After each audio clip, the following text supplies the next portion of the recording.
Hello, everyone. It's really great to see everybody.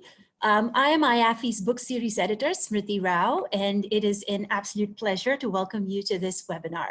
This is our first event in the new IAFFE Academy series by and for IAFFE members with the goal of supporting each other in our teaching and research efforts.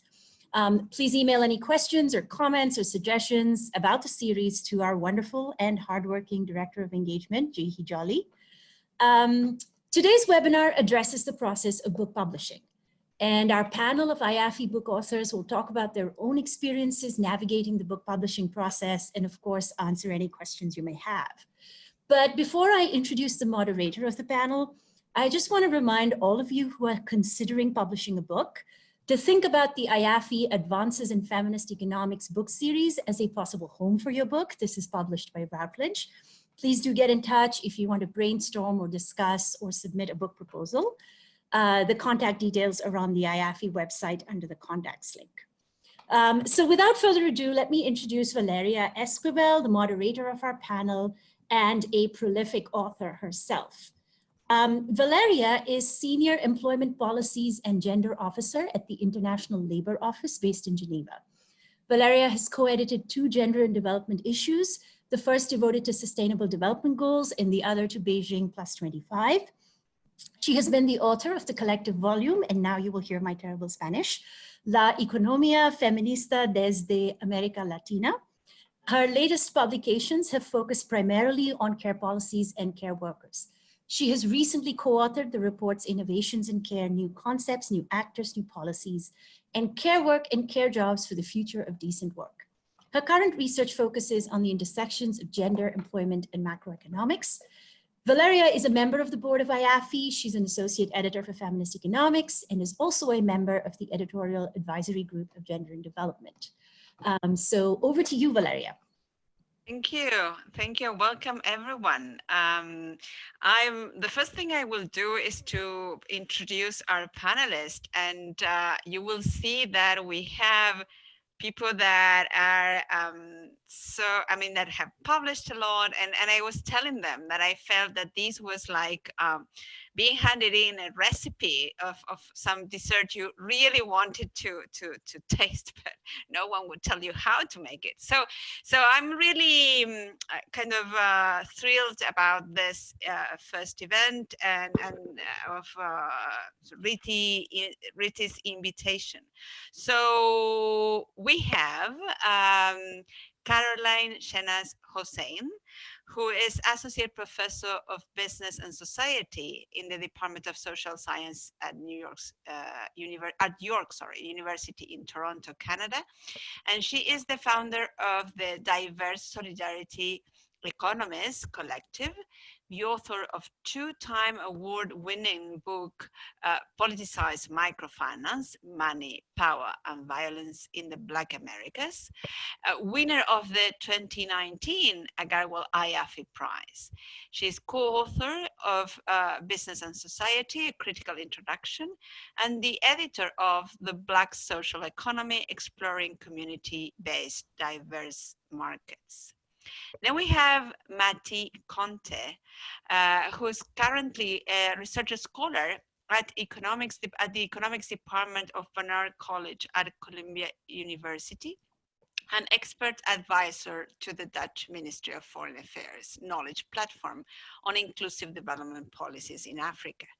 She has been research fellow and lecturer at Maastricht University and at UNU Merit in the Netherlands, and affiliated faculty at the African School of Economics in Benin.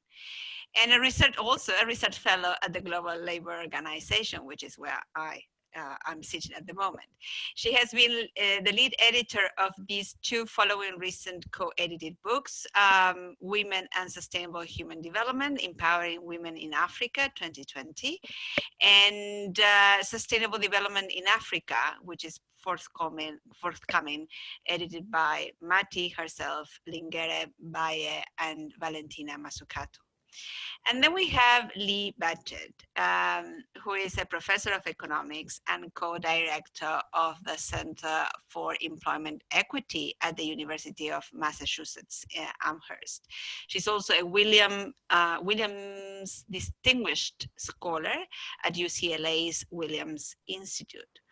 Her research focuses on economic inequality for LGBT people, including wage gaps, employment discrimination, and poverty, and of the global cost of homophobia and transphobia.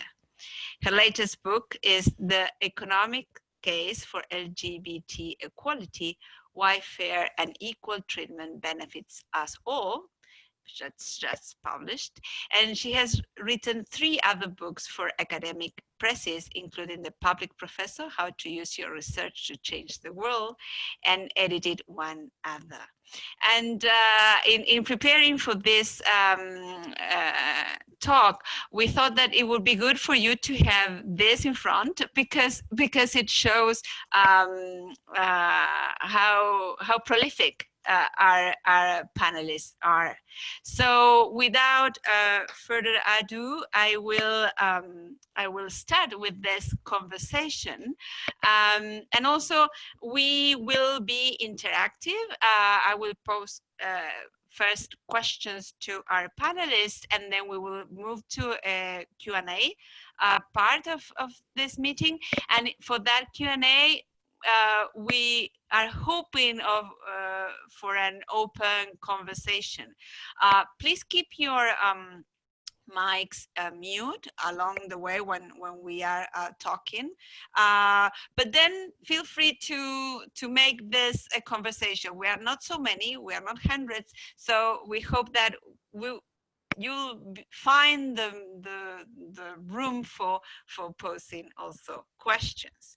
So let me start by asking our 3 panelists if each of them could talk about how their most recent book came to be. Which was the spark? What was how the book idea came about, as opposed to, for example, a journal article, and then how that book idea became a proposal. So when was it that you identified, this can become a good book? So who wants to start? Well, I can start if it's yes, fine. Mati, thank you. Yeah, so thank you all, and thank you for organizing this session. This is really great, and I am happy to be part of this panel. So to come back to Valeria's question, so for me, okay, the most recent book, which is forthcoming, it's about migration remittances and sustainable development goals in Africa. So it's not my most recent idea. It's my first idea, but not the first book. So it's the most recent. So back to 2015, I was doing some research. I published a number of papers, journal articles on remittances in Africa. And I saw some of our professors and some senior colleagues having some edited book, you know, and I was very curious about it because I was only writing journal articles. And then I saw that, okay, it could be a good idea to start thinking about it because I thought it's something that can take 10 years to have an edited book. And I say, okay, let me write on the sheet of paper something on remittances. If I want to write an edited book, it's going to be either on remittances or gender. So this is a topic I am really interested in. So I wrote down just very few sentences, remittances, development, but I did not have like a clear idea. And by the end of 2015, then the United Nations launched the Sustainable Development Goals. And I went through the goals, right? And for the first time, the issues related to migration and remittances are highlighted in some of the goals. And these issues were not emphasized in the previous Millennium Development Goals. And then that gave me a click. I said, oh, this is a good opportunity, okay? And it's just new. Let me incorporate this SDG thing into my idea on migration and remittances. And then I went back to the few sentences, I restructure it again, I add these SDGs, but I was still struggling on how really to make up the link, you know, how to get it out of this idea. So I kept brainstorming over time, you know, and in the meantime, I submitted another proposal on gender, that was the second idea, but I kept brainstorming until one day I received an invitation from Routledge. They asked me to review one of their books. So I reviewed the book, and in the review report, at the end, they ask a question: would you consider submitting a proposal, right? And I say, yeah, of course. So then I wrote briefly this idea that I had. I submitted then my review report, and a few weeks later, one of the editors, the one in charge of development studies at Routledge, contacted me. And he said, you have shown interest. Are you still interested? If yes, this is the proposal form template. Please fill it up. And that's how it started. And then I look at for two other co-editors who are experts on migration. And they accept to work with me. And I start sending emails to invite other people who could write the chapters. And that was the journey. And now I think in a few weeks from now, it will be online, the book very soon. That's excellent. So I think there are two issues you said that I think might help us. One is the context. So you said, okay, the narrative outside there is about SDGs, so I need to connect with that. So it's not my idea in my isolated office, it's something that is happening in the world, and therefore I want to be part of that conversation. Right. And then you had a sympathetic publisher who was trying to get good proposals. No? So how to get to those might be one issue. Who wants to follow up, Lee or Caroline, on this question about the spark?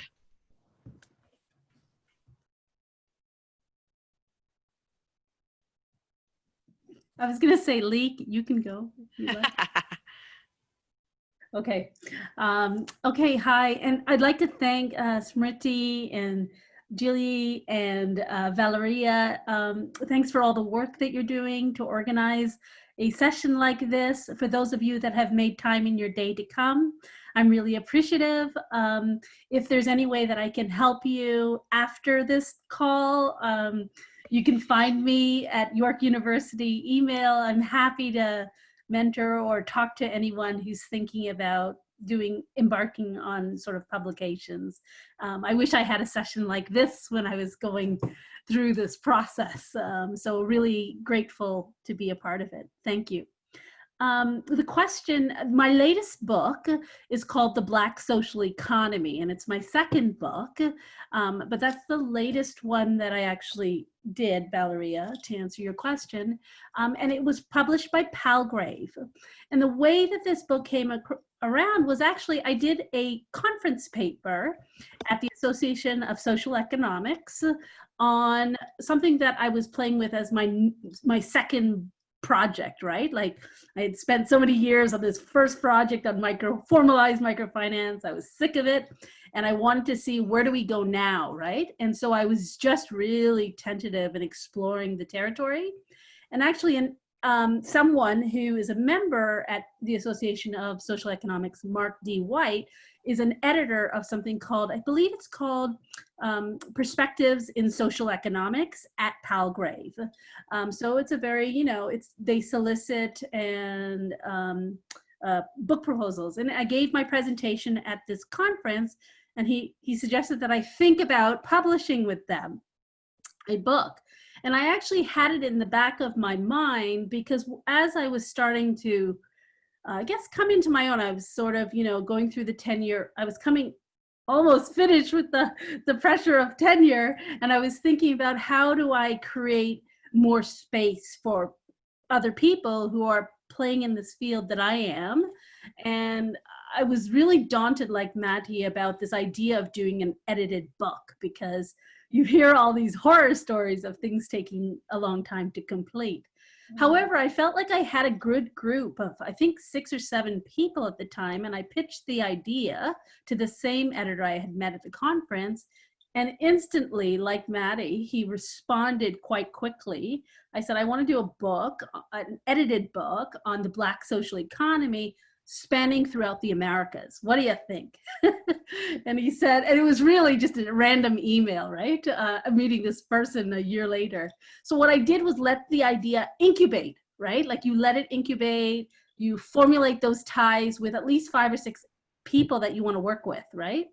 And so before I even made the call, I knew I had 4 or 5 people who wanted to do chapters. Argentina, I think I had Bolivia, I had someone looking at the US. And so with that, I felt like I had, even if I couldn't recruit anyone, my fear was that I couldn't recruit anyone, right? Because that's always a wonder, like, can I recruit someone to be a part of my book project? I'm a nobody, right? That was the thinking. But actually it did get a lot of response, and I put it up on Twitter, just to recruit different voices and to make sure I went outside of my network. And I think that I had great mentorship with Mark D. White in terms of the proposal process. It was reviewed. It had very harsh reviews as a book proposal. I was fearing that it may not have been published, but he actually stuck with me and gave another review, a set of reviews. And I think we made it through a lot of, I think, difficulty in the beginning process. And I'm really happy we went through that. So the book now, I think it has 9 or 10 people working on it all over the Americas. So you can see that I was testing a new idea at a conference, not expecting that there could be editors at this academic conference who would then say, check out our table. I didn't really know much about Palgrave Macmillan. My first publisher was Canadian, so I wasn't even thinking in that direction. And it was just following up on a lead like Matty. And I think that's how it came, with some mentoring, right? Because this was the first time I was doing an edited book. There were lots of delays. Life intervenes in funny ways, but I had a great editor and I trusted him, and we got to the finish line eventually. But I think a lot of that had to do with his mentoring of me in that very first edited book. Thanks. That's very good, Caroline. You gave us a lot, because I'm thinking, first of all, this idea that the book is the end of a research process, no? You said you were fed up about your first project, and no, so there is some, and you also said that there was incubating, no? So these ideas need to, especially in edited volumes, are the result of some collective thinking that comes along the proposal of the editor. And I would like to hear more afterwards on how to manage harsh reviews. But also, you marked the issue of mentoring, and I think and you've also told our colleagues, okay, I'm ready to mentor, and I think that is a very important way of paving the path for future, for colleagues who are trying to get tenure also. And I've seen also this, that when everyone is there in that race, then things move fast, at least on the side of the authors. Whereas when you have very well-known authors in edited volumes, sometimes they have so much to do that what they promise you are chasing them to get their pieces. Okay, Lee. So now it's your turn. You are muted. Yeah. Yep. Sorry about that. So this was interesting. A lot of what Maddie and Caroline said really resonates with some of my experiences. I mean, every book is a little bit different. So I'm going to talk about kind of the 3 stages that I've identified for myself, because this is the 4th book that I've written. It's called The Economic Case for LGBT Equality, Why Fair and Equal Treatment Benefit Us All. So it's a kind of showing that the homophobia and transphobia are costly for individuals. There's a lot of research on that, but also that also harms whole economies as well. So there's a cost to human capital, to contributions that people can make. So that's sort of the book, and the story of it started, I don't know, 2014, 2015, when I started publishing some articles that looked at that topic really specifically. So some were journal articles, there were a lot of policy papers, but lots of little projects, and I found that there was a lot of interest in them. So I did projects for UNDP, for the World Bank, USAID, talked to a lot of businesses about this issue, OECD, blah, blah, blah, lots of different institutional actors out there that were interested enough in this to invite me to come talk about it. And what I found was, for the talk, I had to create a little storyline, a way of pulling all these different things together.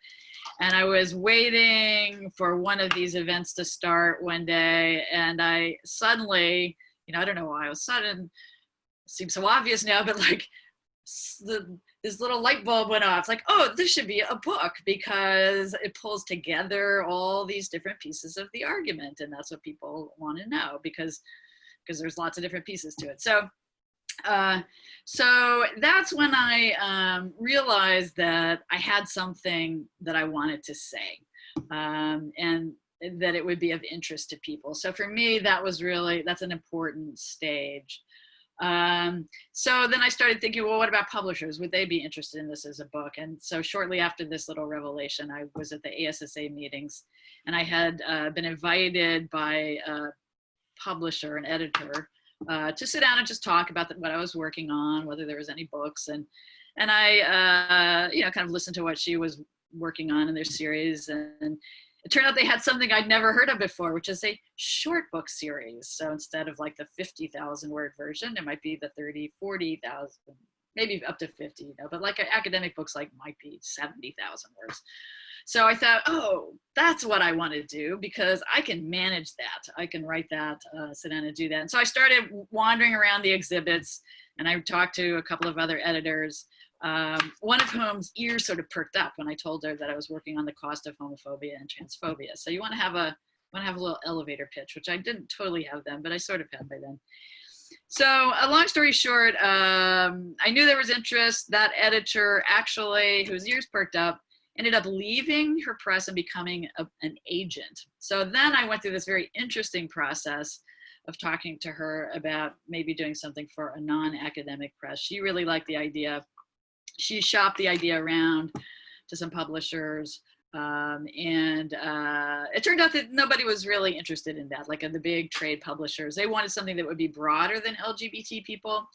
And ultimately, for me, my commitment was to say something, to apply this argument in the way that I had, to show the cost of discrimination and stigma for LGBT people. So I ended up not kind of going down that other route that she was interested in, but I learned a lot from her about how to write, pitch books, steer books towards a broader audience, about how the publishing industry works. So that was really helpful.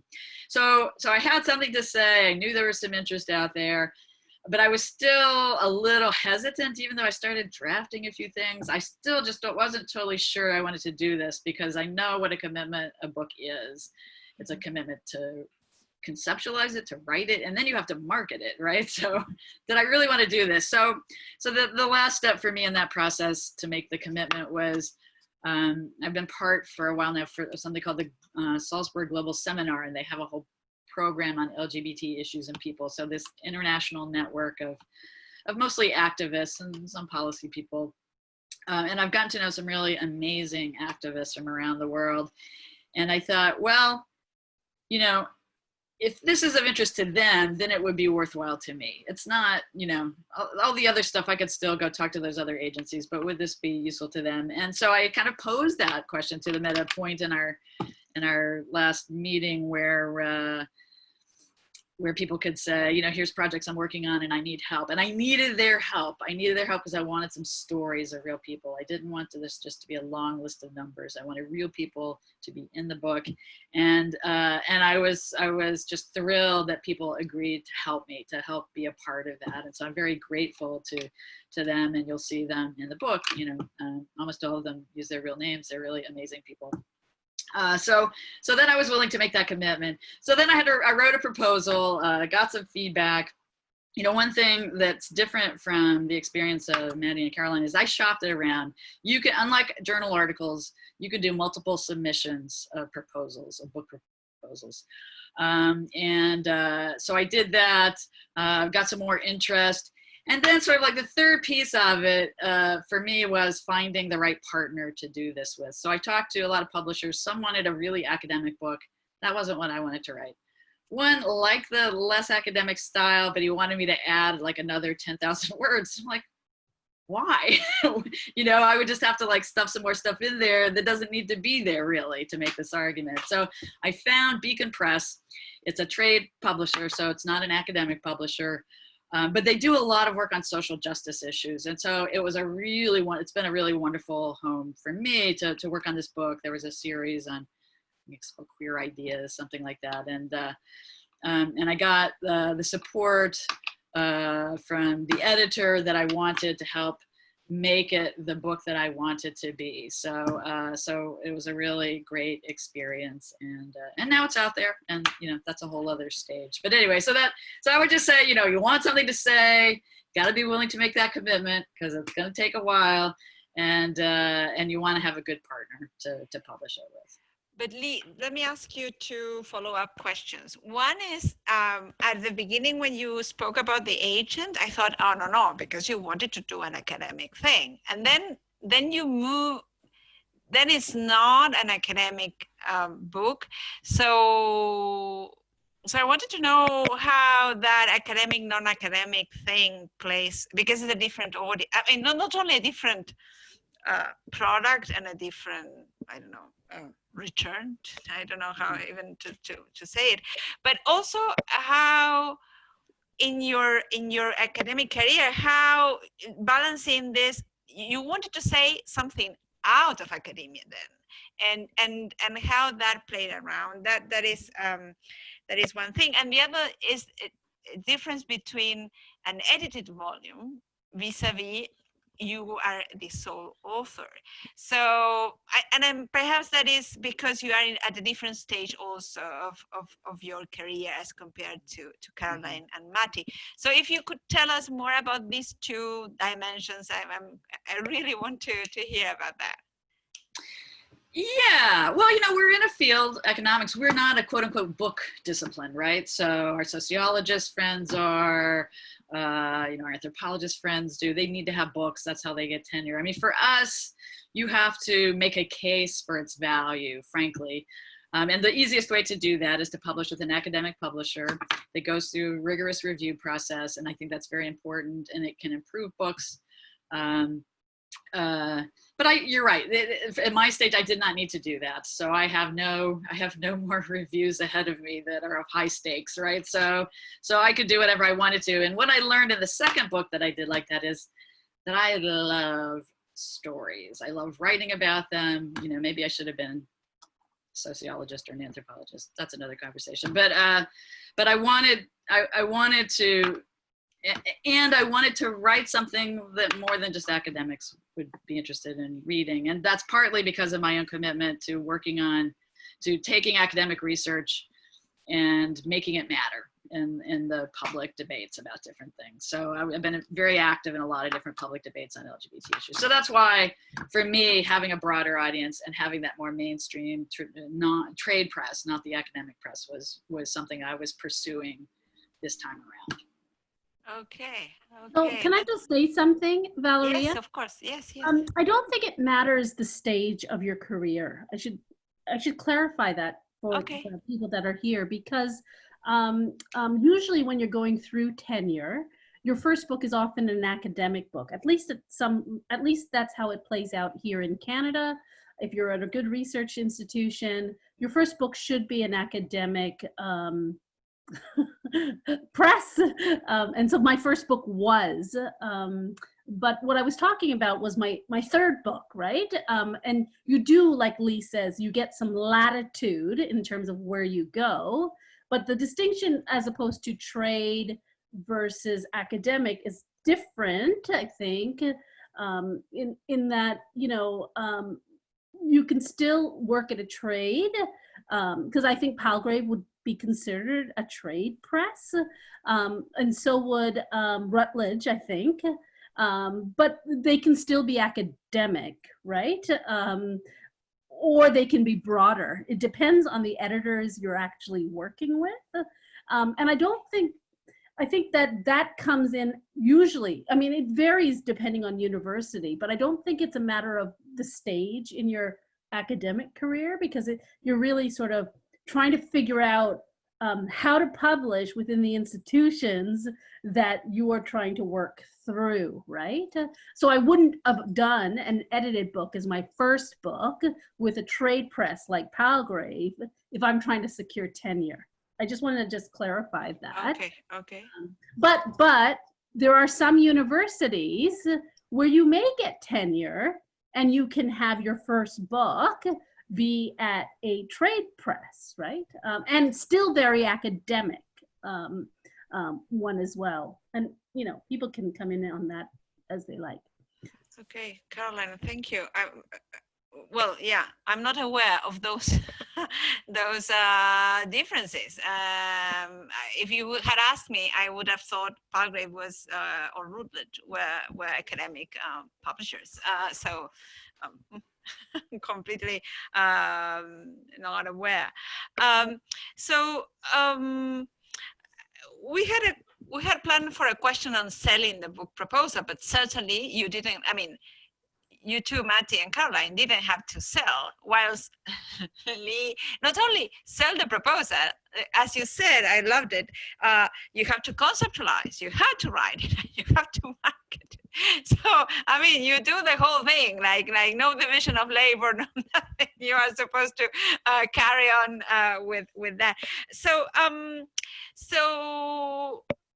instead of thinking about the selling of a good book proposal, which you did not do, Caroline and Matty, because that actually they came to you, they knocked your door, and interestingly, the circumstances in which you found these editors are interesting, because they were in academic meetings or conferences. So is the places where you taste the waters, and these people go there to kind of fish some ideas for the thing. So let's move to thinking about how to build the proposal, and how you went from the early stage, Matty and Caroline, to what actually became the proposal. You said you looked for co-editors. You said you needed to think who were going to be those people that were going to have chapters in it. So if you tell us more about that process, which still is before writing the book, but coming up with a full fledged outline and proposal. If you can tell us more, I don't know, Matty, perhaps. Yes, okay, I can.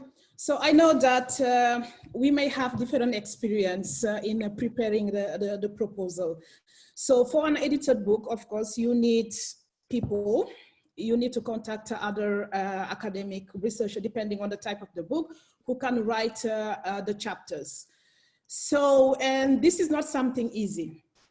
It's not necessarily easy. So for my case, I was a bit doubtful. I was like, okay, who is going to accept to contribute to my book?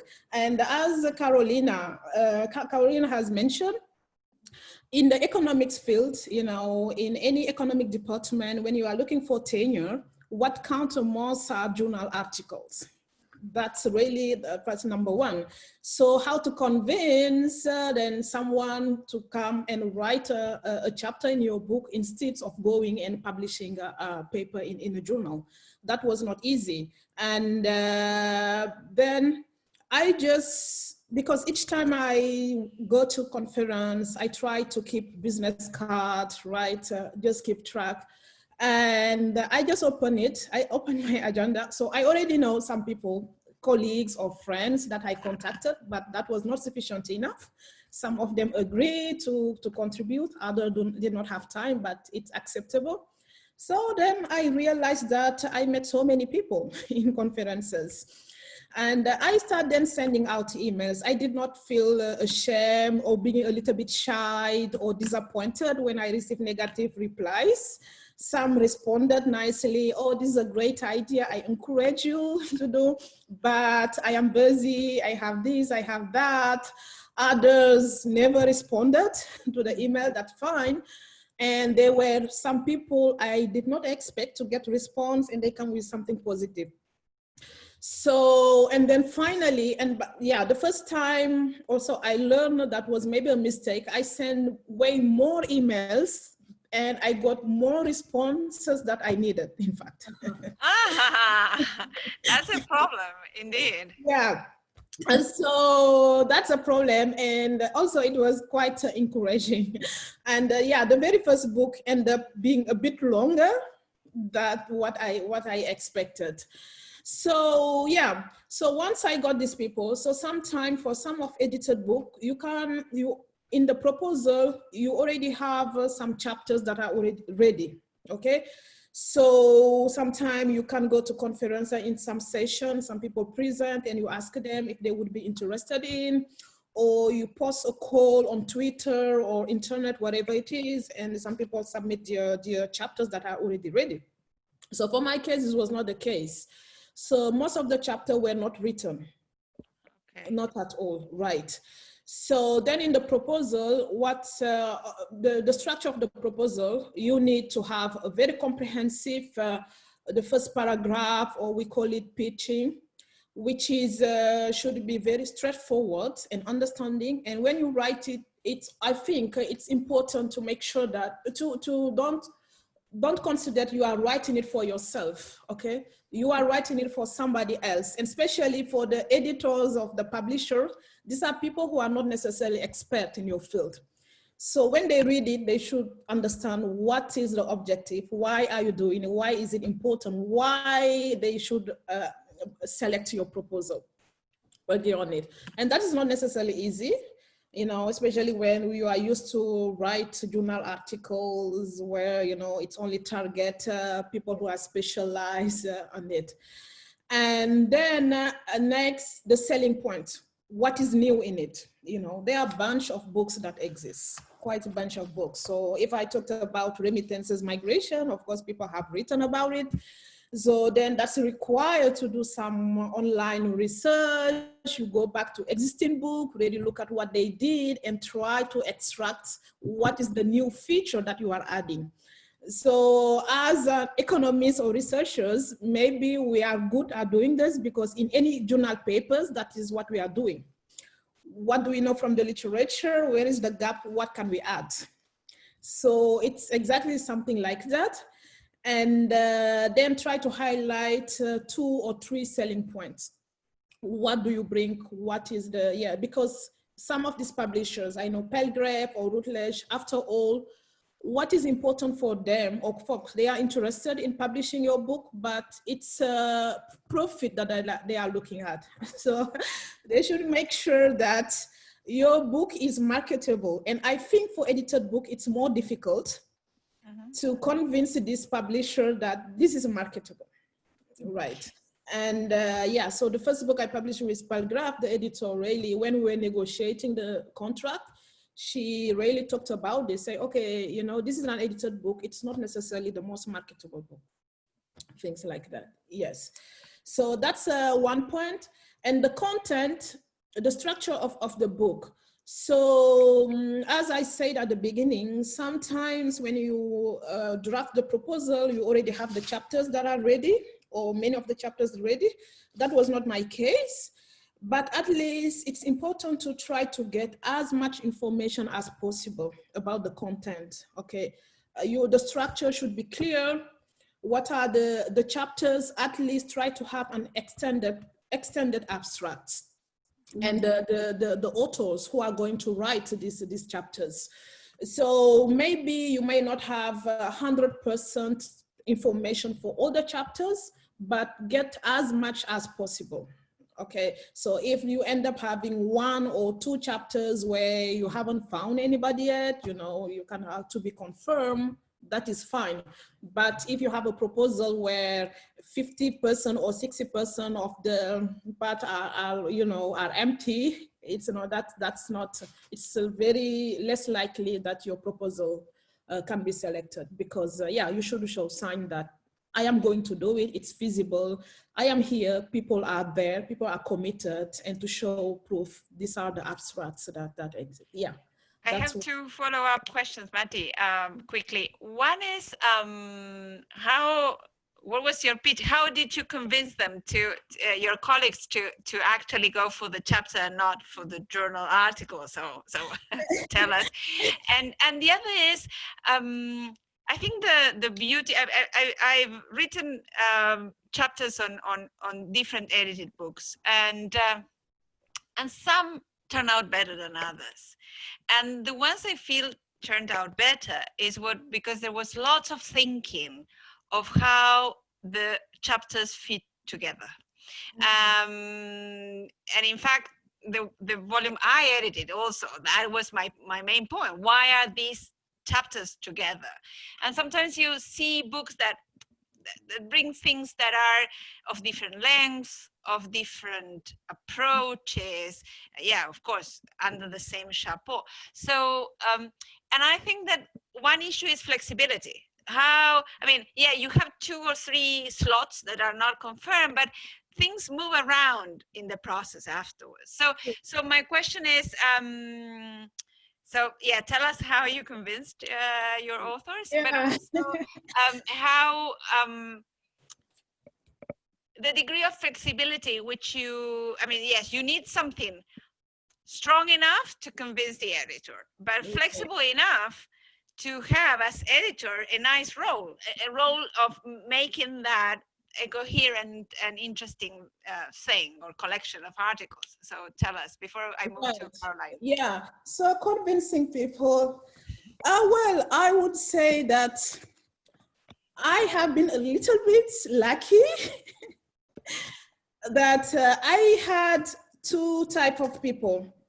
So when I sent out the emails, those who are not interested in or just think, oh, this is a joke, why she thinks that I'm going to to spend my time. So I think these are people who are nicely say, oh, I am busy, or just did not respond. So I had few of them who implicitly ask for payment. That's also another issue, because for international organization, I know, okay, I did some consultancies with the World Bank, for instance. You know, when they have this edited book or this report, you are paid, right? And in academic, it doesn't work like that most of the time, unless you have a grant, etc. So these are things people asking, okay, would you provide a research assistant for me, etc. So I say, okay, I don't have money to pay, but research assistant, let me see. I can discuss with the director and we can see if there is a student who is interesting, and it would be better if you can consider the students as a co-author of the chapter. Okay, that would be nice, yeah. And then the other ones who were really interested in it was not, they were even very happy to be invited. I don't know for what else. So then at the end of the day, it was a win-win. I was so grateful that they accept, and they were so grateful to be invited. And for the flexibility, I think that's really, really important, because the structure of the book, I would say it keeps changing until you submit it, because sometimes, yeah, you receive the chapters, so what you expected, or the topic that were submitted at the beginning, you know, it ended up being something different. And that is fine. So maybe for instance, in some chapters that require data, so maybe, you know, the authors went to the data, but things did not go well, or you were expecting to receive some data, then you, yeah, in general, you may not be informed. You just say, oh, Mati, hi, this is my chapter, and you open it, you realize it's something different, right? And of course, I just try to see how I can accommodate it, and that can change a little bit the structure. So I kept changing the structure so many times, right? But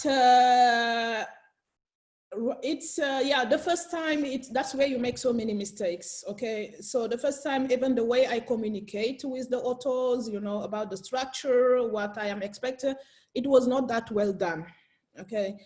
And yeah, but the second time, then I learn from that mistake. So I make it very clear, really show what is my vision, how I want it, what are the elements that I want you to include. So for instance, the one on migration, remittances, and the SDGs, I make sure to make the author understand that, okay, in this, at least in the conclusion, in the introduction, I want you to discuss about the relevance of the research for the Sustainable Development Goal.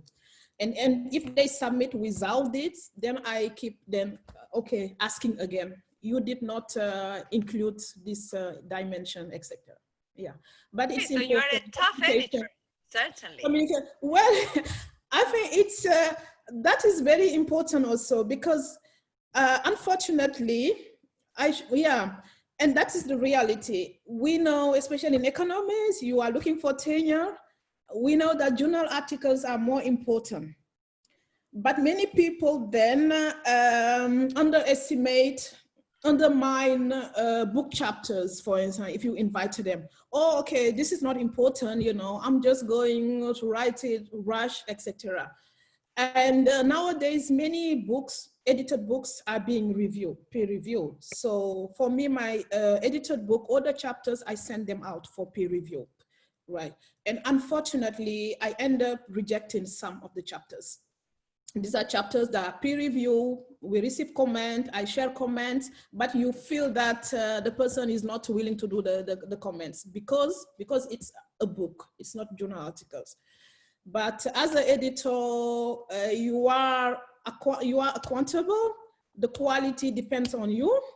So this is your decision. What do you want? What type of book do you want? Do you want to include any type of chapters, or do you want to have something acceptable? Yeah.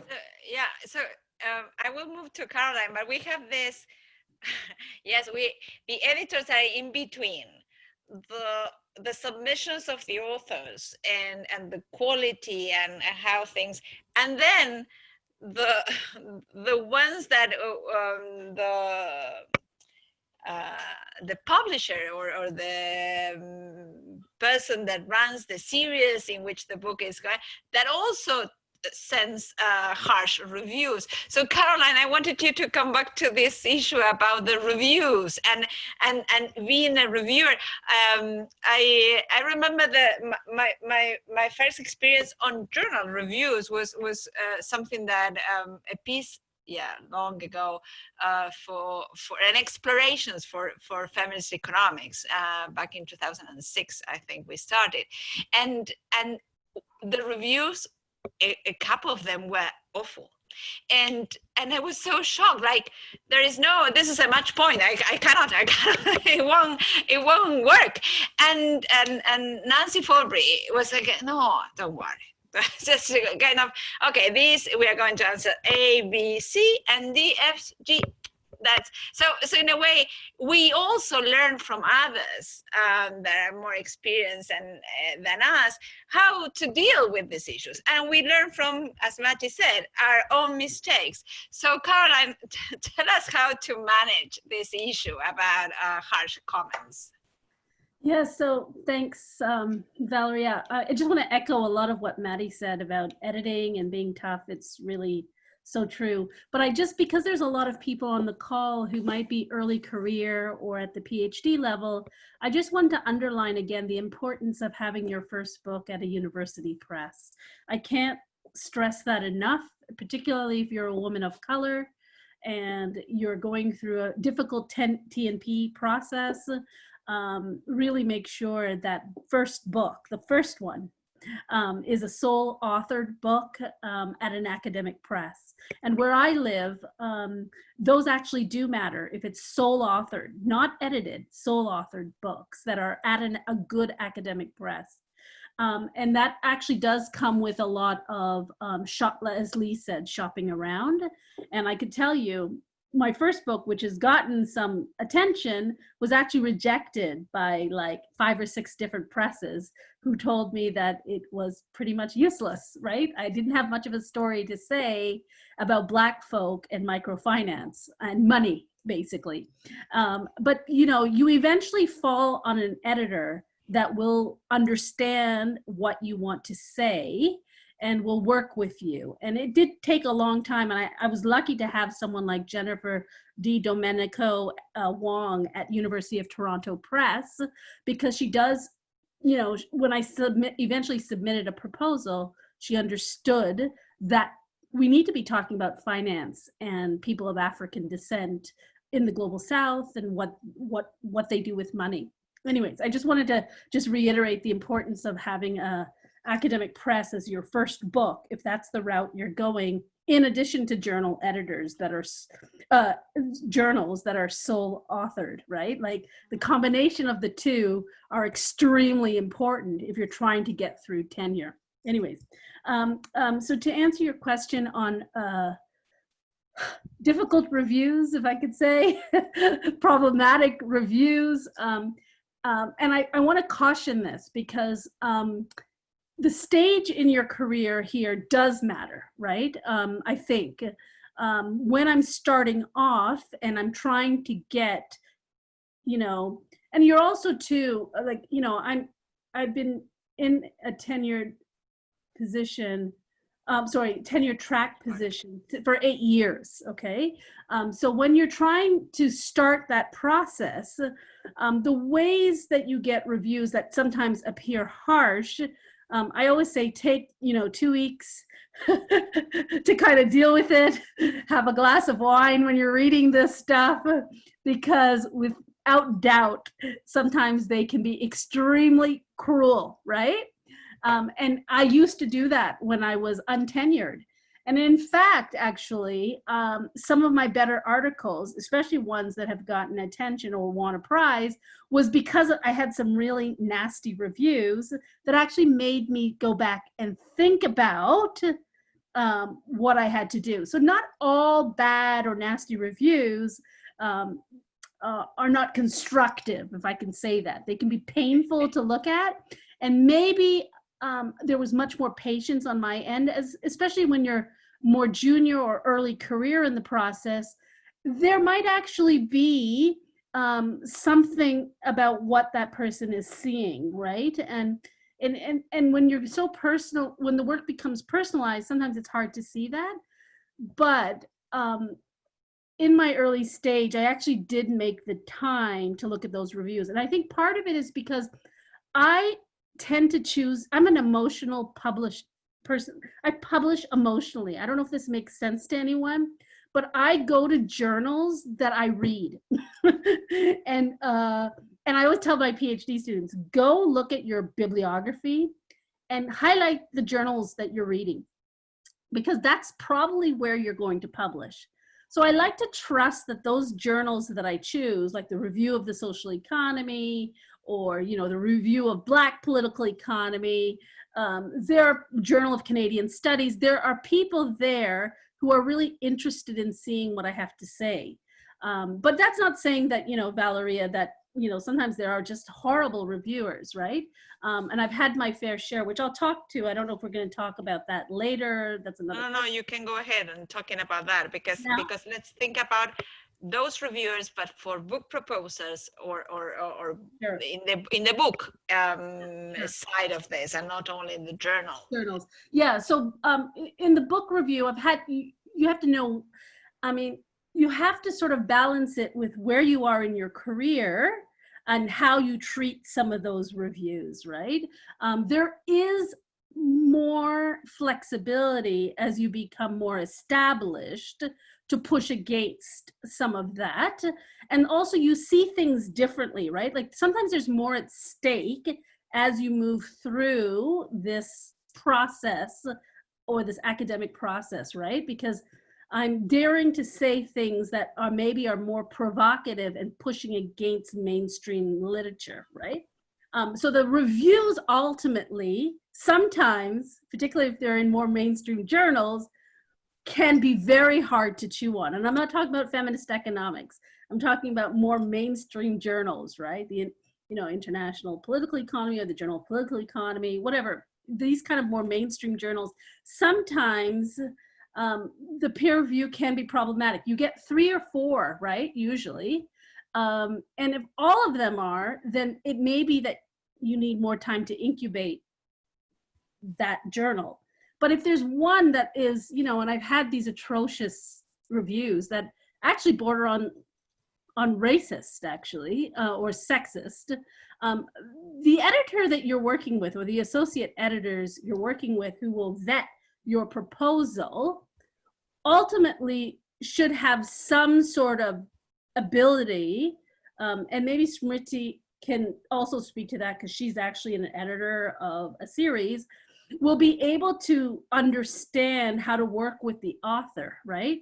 I sometimes never knew what to do quite when I would get things like that were personalized, if I can say, a more personalized attack and these are blind, but sometimes, when it's blind also, it can be really, it can be mean in a way that you're not understanding how to improve or how to use those critiques in a way to better the work that you want to do.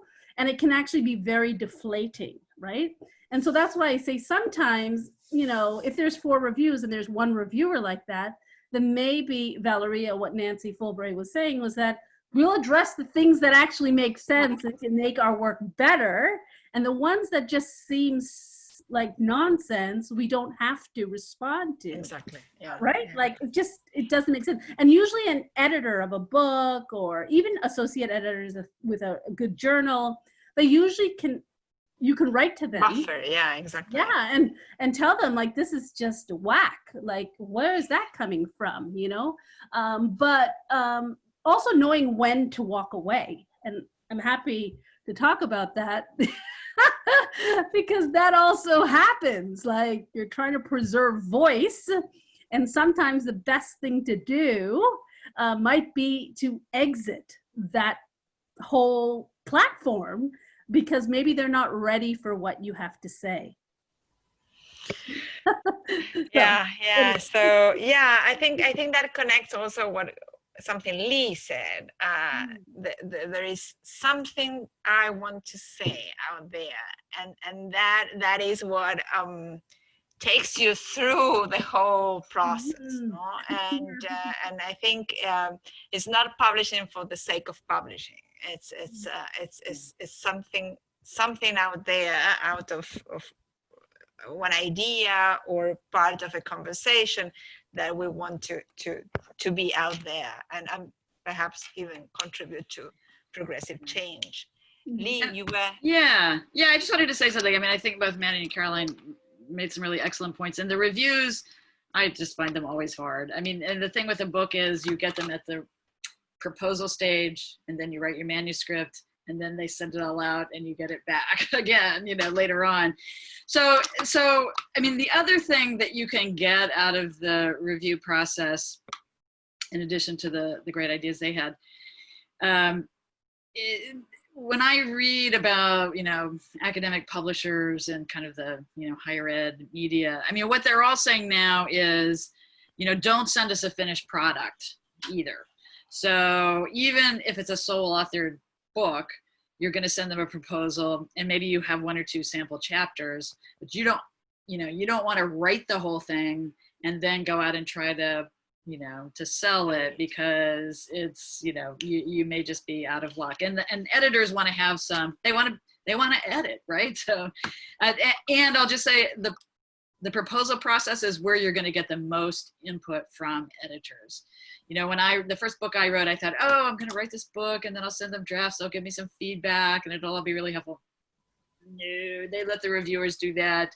They might, you know, give you some very big picture guidance, but you're going to get the most helpful feedback from them from a proposal, not from an actual manuscript.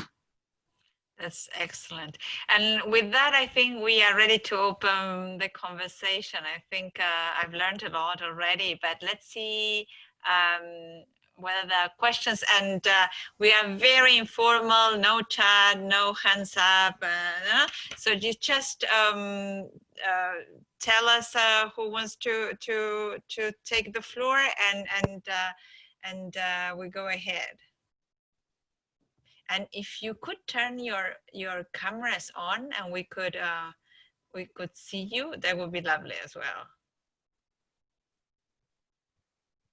Okay, so feel free to unmute yourself, says Jihi.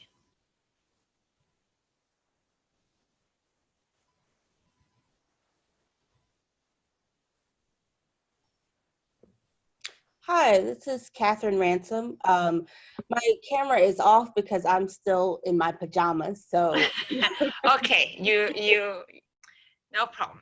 Yeah, so I have an idea for a book. I just finished my dissertation and kind of thinking about kind of how radical my dissertation is and realizing there just wasn't very much information from an economic standpoint on that general topic. I have an idea, but the problem that I've run into in general is that my topic is kind of so radical that most economics journals, even more radical ones, may not be interested. So I'm trying to figure out like how I approach it and try to figure out like if it should be an edited book or if it should be maybe you know, I put together something with a journal. And it's just, you know, it's just an idea, but I think that there are I think there are probably people out there who have similar ideas to me but haven't been able to find a home for their research like I have been able, which I have been struggling to do.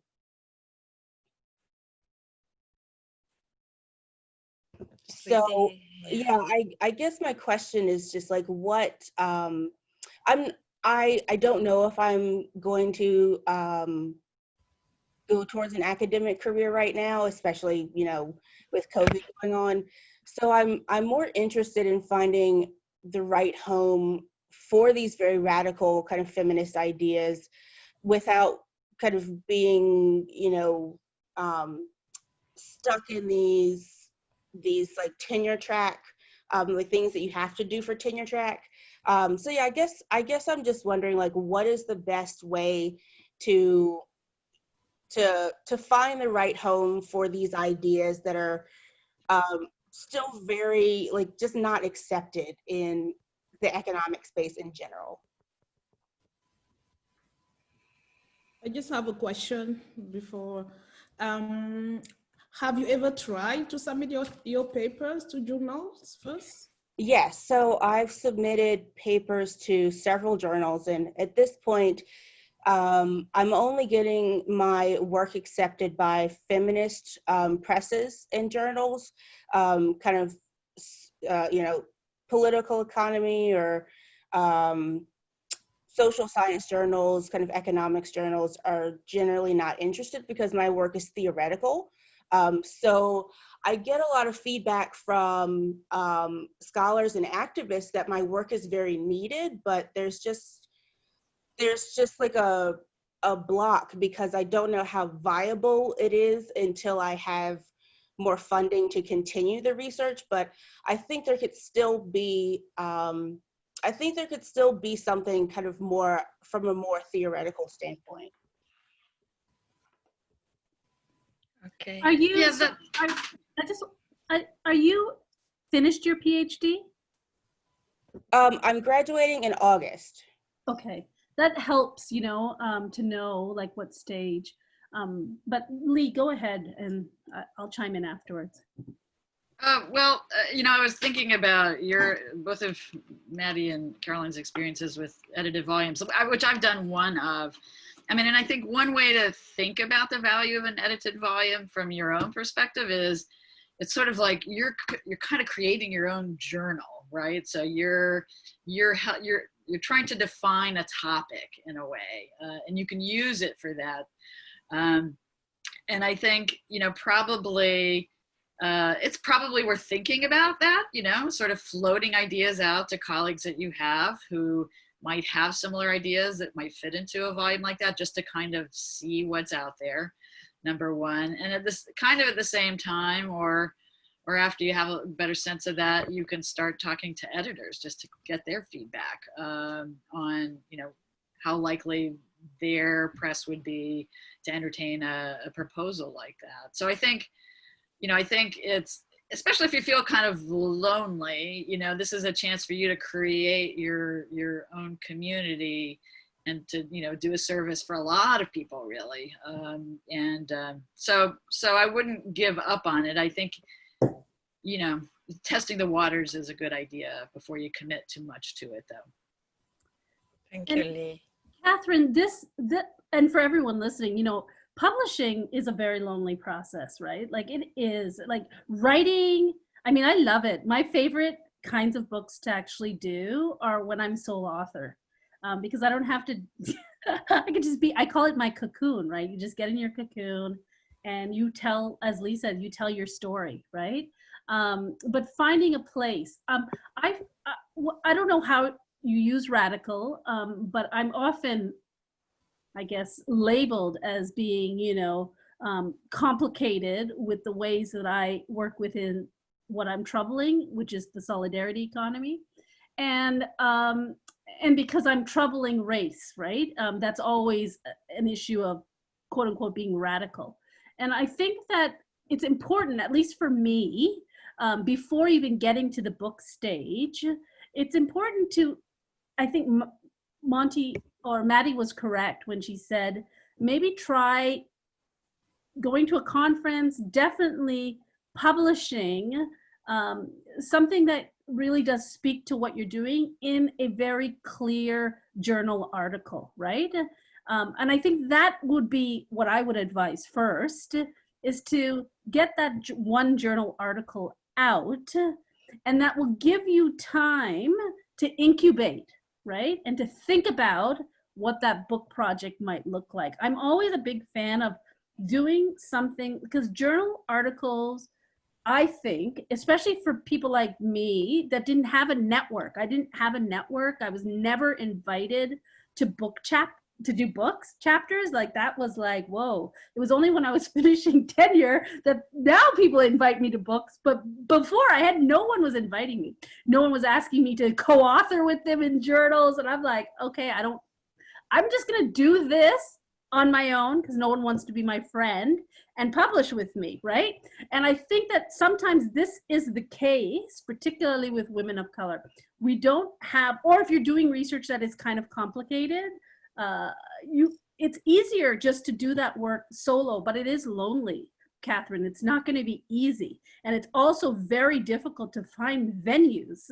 But again, I can't urge you enough, go back and look in your dissertation bibliography, look at where you're reading and who you're citing and where they're publishing, and try and follow up with those editors, either at journals or at presses, and give them that email pitch before you even put something through the manuscript online central. I did that. I mean, I feel like I've done that so many times, and yes, they'll reject you big time, but there'll be those who might be intrigued. But I do think start with a journal, you know, start with a journal, a really good journal, and then think through the book project. Thank you, Caroline. I think that was great. Any other? Yeah, so I think, okay, so I have one comment and one question that maybe Lee or Caroline can answer. So Catherine, I think it's important that I think the most important thing for you is really to know what do you want to do, okay? So you have highlighted the issue of COVID-19. Is it the main reason why you don't know if you want to go to academia or not, okay? But if you are sure or you are still interested in going through an academia, go through this tenure, etc., so the COVID will go, okay? COVID will go, right? So I think then it can be quite risky at this stage to just take your work and use it as a co-edited book or whatever it is. I agree. Because in 1 year or 2 years, when COVID will be gone, then it can be, then you can be in trouble. You can find more difficult to find an academic position. So, but if you are sure from now that you don't want to go to academic, you want to go to private sector or whatever it is. So I'm not sure that then wasting your time in journals can be useful for you. So I think what is important, what do you want to do, right? And yeah, so also when you talk about book, initially I thought what we wanted to do is what we call monograph, okay? And but when Lee talked, it seems that it becoming edited book, okay, where you will involve other people. So to me, so maybe Lee or Caroline can explain what is the difference between a monograph and an edited book. Go ahead. I think isn't a monograph, it's written by one person. Yeah. Sole It's the mono authored, part. yeah, sole authored book. So okay, so then There's it's no other people writing chapters. It's just your story on remittances. Okay, okay. So that's probably what Catherine wanna do then. I think she wanna have a book, yeah, publish her dissertation as a book. Because I think monograph also is different. You're mute. Yeah, I see 3 types of book. I see edited book, monograph, and what I call book. Okay, so a book, so I don't know. So for instance, when you read the Michelle Obama book, that's a book. That's what I would call book, okay? And if you have a book which is a collection of different chapters written by one author, that's a monograph. An edited book, it's a book where you invited other people. So that has been my understanding of. I don't know what the difference is between a monograph and a book. I think, you know, the sole authored versus edited piece is the meaningful distinction. Yeah, I think we should just stick to sort of like sole authored or edited because then it's clear, you know, that those tend to be the 2 kinds of books. Yeah, and then academic publications and those that are trying to address rural. So I think, Catherine, what Maddie is telling you is that if there's a possibility you might want to be doing academia, do not be rushing to publish anything because it can become problematic for you later. So just know that if there's an inkling that there's a possibility that you want an academic career, then I wouldn't be rushing to do that book. Yeah, you don't, right. Yeah, the journal articles will have a higher value in that sense. Yeah, yeah. But it's interesting because I think, you know, Natty, you don't have tenure, right? You're, is that correct? You do have tenure. You don't, okay. And Caroline, you do, but did you do your book?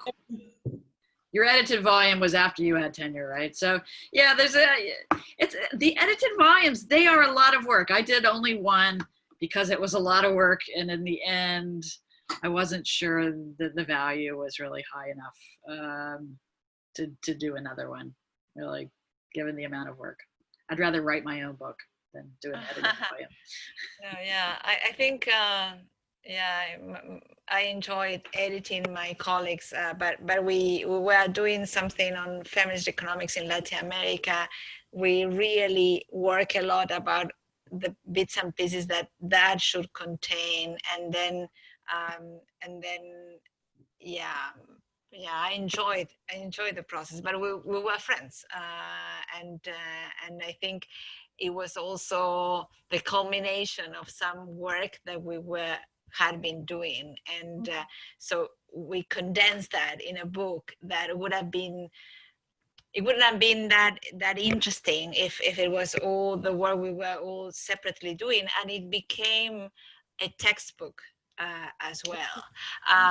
So in a way, it was kind of a consolidation, and from there we moved forward. But so it's a different type of endeavor, and it is a work that is a book that is for free. No, it was published by young women. So, but I would like to hear from. Yeah, we have to. Yeah, Alison, please. Thank you so much. So I have a question that I'm not sure if it's allowed to be asked. Nobody seems to be talking about it whenever I talk about get sort of advice on book publishing, but on payment. So I'm confused in terms of like academic publishers or trade publishers, how payment works versus friends who have published like novels who get, you know, stipends up front, or just how any of that works. Okay, let me first hear about Emanuela, and then yeah, exactly. G, I was thinking exactly about the same, and then we come back, and then we. So Emanuela, tell us. Oh, it's actually just a pretty simple question about just experiencing with negotiating the retail price. So clearly there's probably different audiences you would appeal to. So here I'm thinking Lee Badgett's work is really quite accessible. And, you know, I've been on a writing team where our piece was going to be price pointed at £100, which is really not accessible. So I'm just curious, like just any experiences or tips on negotiating that, or yeah. So we came rapidly to money. And so the two questions are about money. Okay, so what can you, the presenters, tell us about money? So what so an experience on the payment, or an experience on the price of the book? So I will be very short. The first thing is that if you are looking for money, so these academic books will never make you rich. So yeah, if you are looking for money, go and write a novel, right? Yeah, so when I wrote this edited book, it's not really for money. So it was more getting, and it's not also about academic career or quality. We know in economics, it's journal articles. That's number one, that's what we should focus on, right? But it's something different that you learn, and a different experience that you are having also on your CV. So the fact that it's your vision, your own vision that you come, and the fact that you manage to gather a number of researchers together, you control everything. It's a lot of works.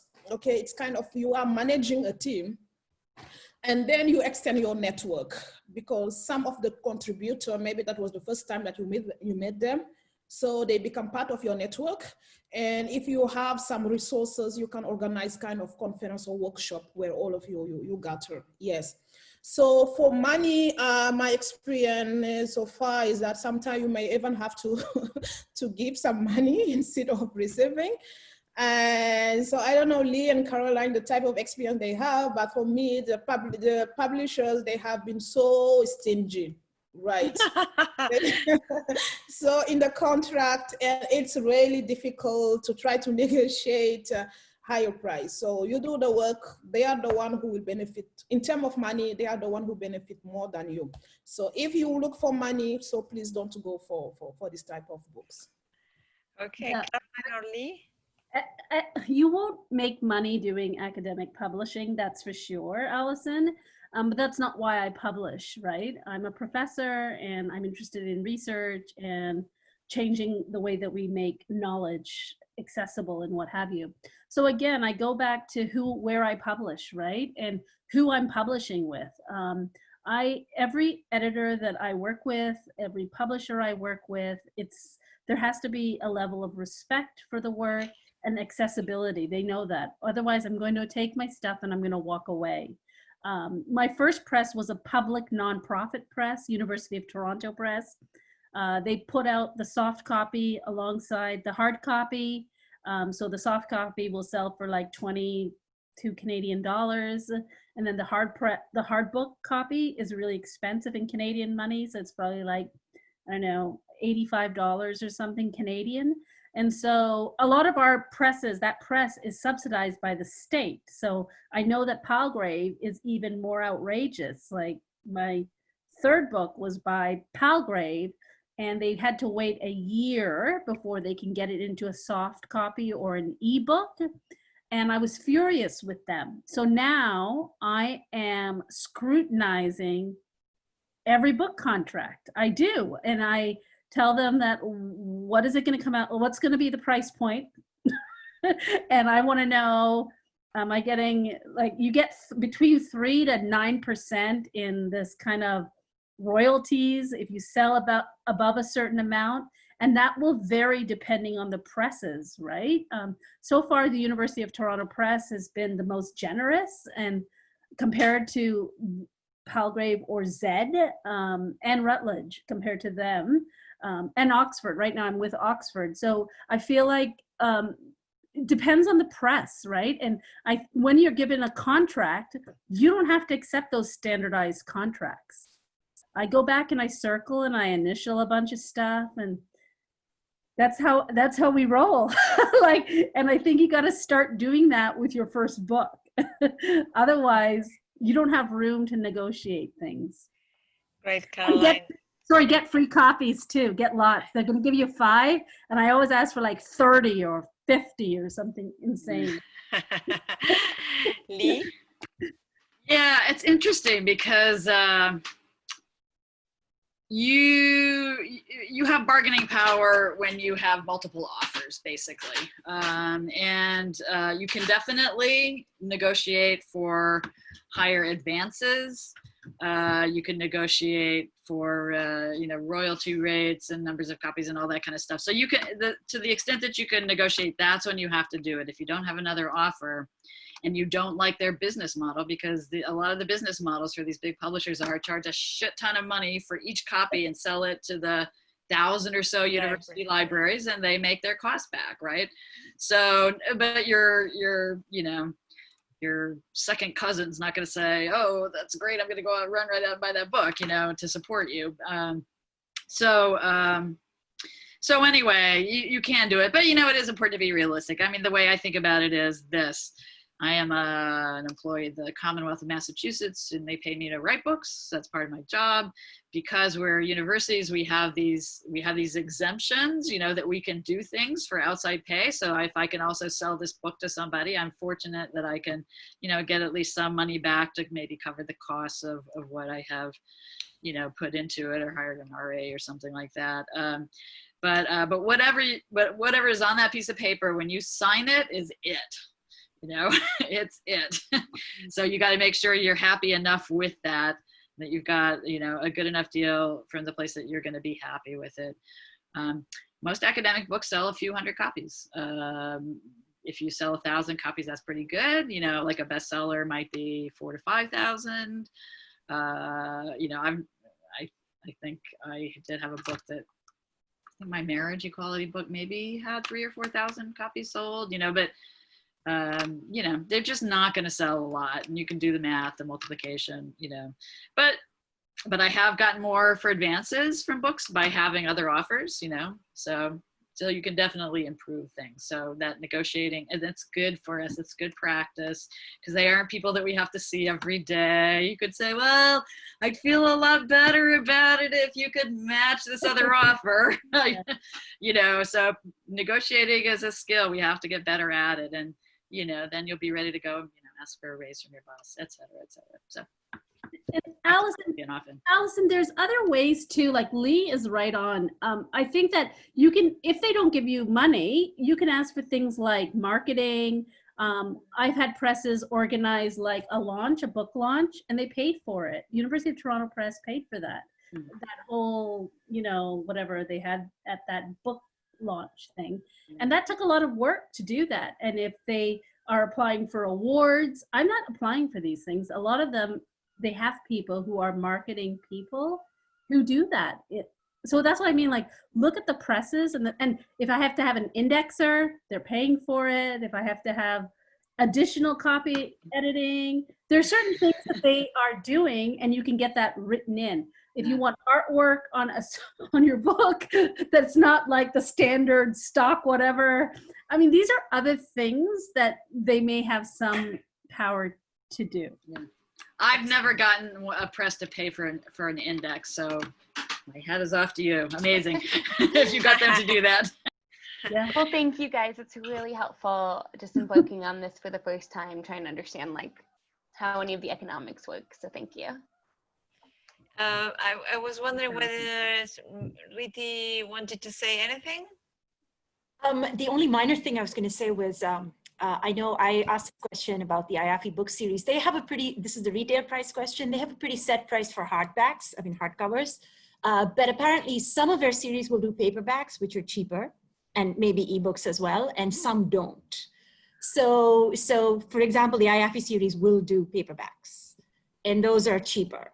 I forget the exact number, but it's significantly cheaper than the hardcover version. And so the other thing might be to look for whether the publisher allows for paperback versions of your book. But excellent. Yeah. Okay, I think I don't see anyone, and we are 3 minutes to the time we said. I think we have had a very good conversation. I really liked what Caroline, Matti, and Lee had to tell us, and how these different experiences in navigating this publishing ocean as takes place. So I think that this is it as our first of these. I don't know the name exactly. Maybe Shihi, you can share again the first. IAFFE Academy. The IAFFE Academy, yes. Okay, and so thank you very much for having joined us. I hope you have enjoyed this conversation as much as I have. And next time around, Jihi, when is it? Or we're still planning. This is the first ever in IAFFE Academy. So if anybody here has other topics that you'd like to learn about, since this is for IAFFE members specifically, please feel free to email me and say, I would love advice on XYZ, and we'll do our best to put something together. So thank you. Excellent. Thank you so much, Valeria. And to yes, thank you. Okay, so enjoy the weekend, and thank you very, very much.